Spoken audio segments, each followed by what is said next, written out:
Hello बच्चों, कैसे हैं आप लोग। आशा करता हूँ आप लोग भी ठीक ठाक होंगे। बच्चों, आज के अपने इस वीडियो में हम लोग पाठ नंबर 6 आया बसंत नामक पाठ पर चर्चा करेंगे। बच्चों, इस पाठ को पढ़ने से पहले हम लोग इस पाठ में भी जो उच्चारण अभ्यास दिए गए हैं इस पर चर्चा करेंगे और इसको बहुत ध्यान से देखेंगे, जिससे आप इस कठिन शब्दों को आसानी से लिख सकें और पढ़ भी सकें। तो यहाँ पर दिया गया है अनंत, बौरे, बौरे, पतझड़, हरियाली, कोकिला। बच्चों, इसमें ये ध्यान देना है कि ये अगर आपको कहीं बोल दिया जाए हरियाली लिखना है तो आप कैसे लिखेंगे। छोटी की मात्रा होगी कि बड़ी की मात्रा होगी, कहाँ छोटी की लगेगी कहाँ बड़ी की लगेगी, ये सारी जानकारी इसमें ध्यान से आपको ध्यान देना है, जिससे आप भविष्य में कभी जरूरत पड़े लिखने का पड़े या पढ़ने का पड़े तो आप उसको आसानी से लिख पढ़ सकें। ठीक है, ये चीज़ आपको समझ में आ गई होगी। आइए हम लोग पहले पाठ में कुछ शब्द हैं जो जिनके अर्थ को पहले हम समझ लेते हैं, तब अर्थ को समझने में हमें और आसानी होगी। जग, जग का अर्थ होता है विश्व, दुनिया, आप कुछ भी कह सकते हैं, संसार। इसके अलावा अंत, अंत का अर्थ होता है समाप्त। अनंत, अनंत का अर्थ होता है जो कभी खत्म ना हो, अनंत। ऐसे सुगंध, सुगंध का अर्थ होता है खुशबू। पवन, पवन का अर्थ होता है हवा। इसी प्रकार से मधुर, मधुर का अर्थ होता है मीठा, और कोकिला का अर्थ होता है कोयल।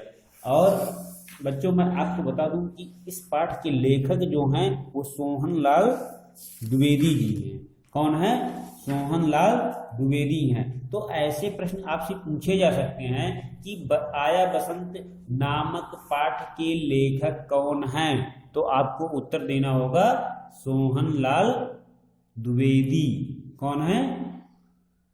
सोहनलाल द्विवेदी। समझ में आ गया है?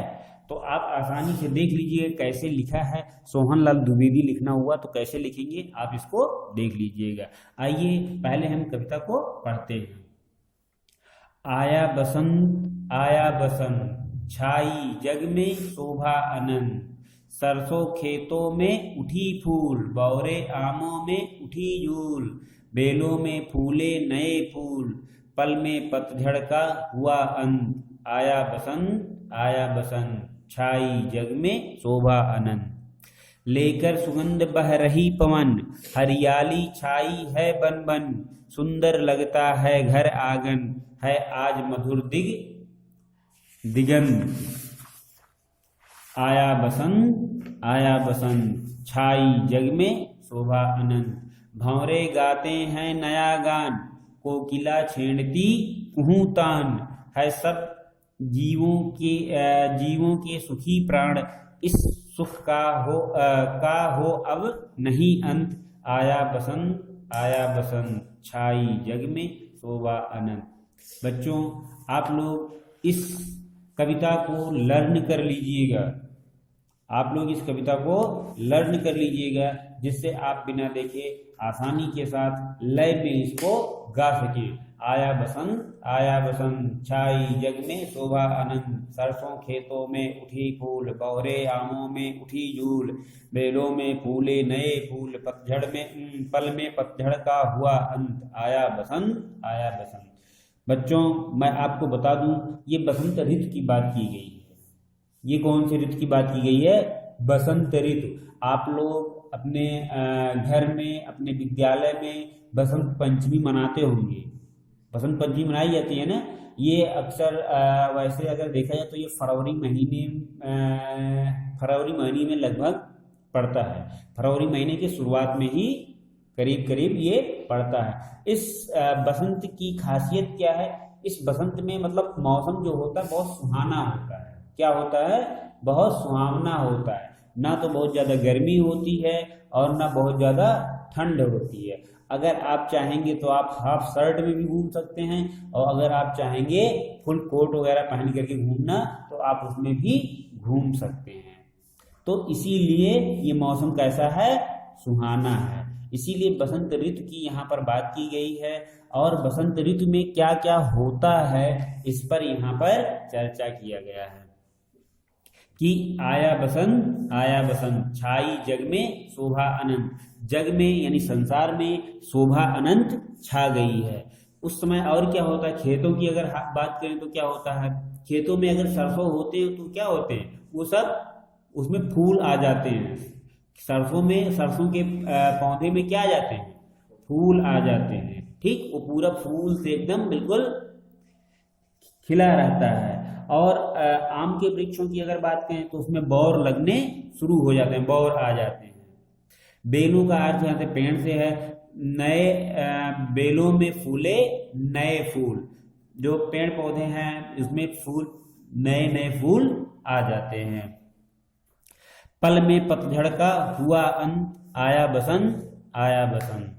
तो इस समय क्या होता है, थोड़े ही समय में क्या होता है, जो वृक्षों में जो पुरानी पत्तियां होती हैं वो क्या होती हैं, उन सबका अंत हो जाता है। वो क्या होती है, गिर जाती हैं। पतझड़ का अर्थ है पत्ता और झड़ गया।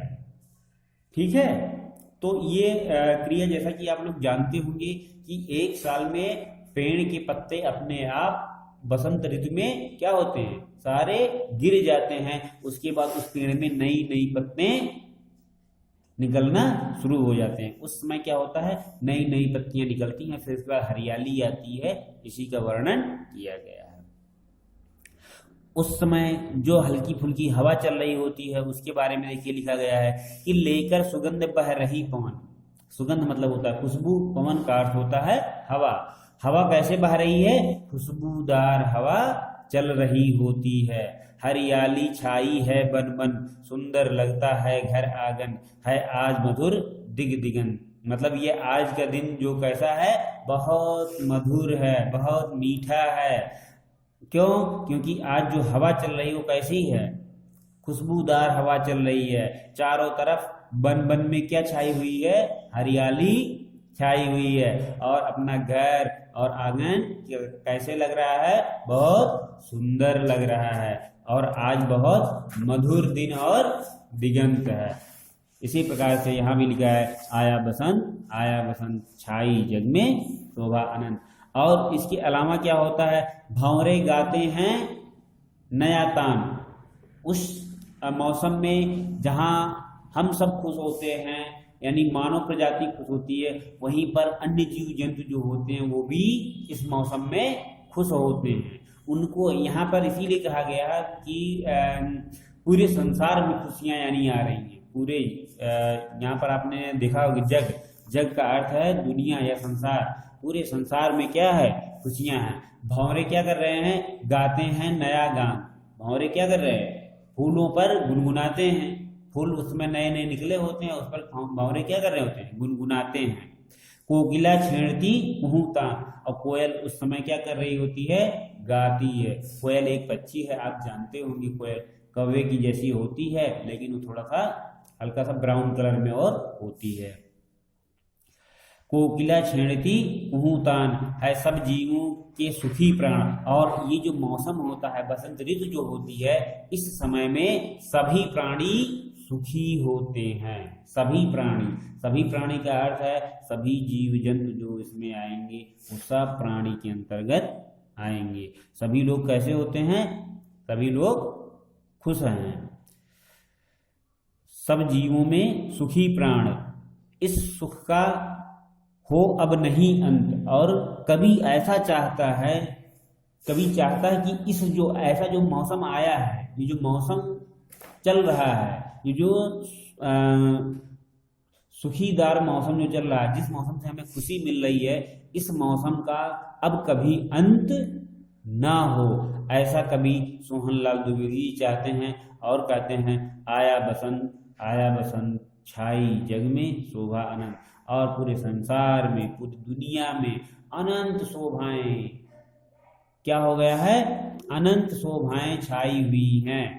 ठीक है, अनंत खुशियां छाई हुई हैं। यानी जितने भी जीव प्राणी हैं सब खुश हैं, सब मगन हैं।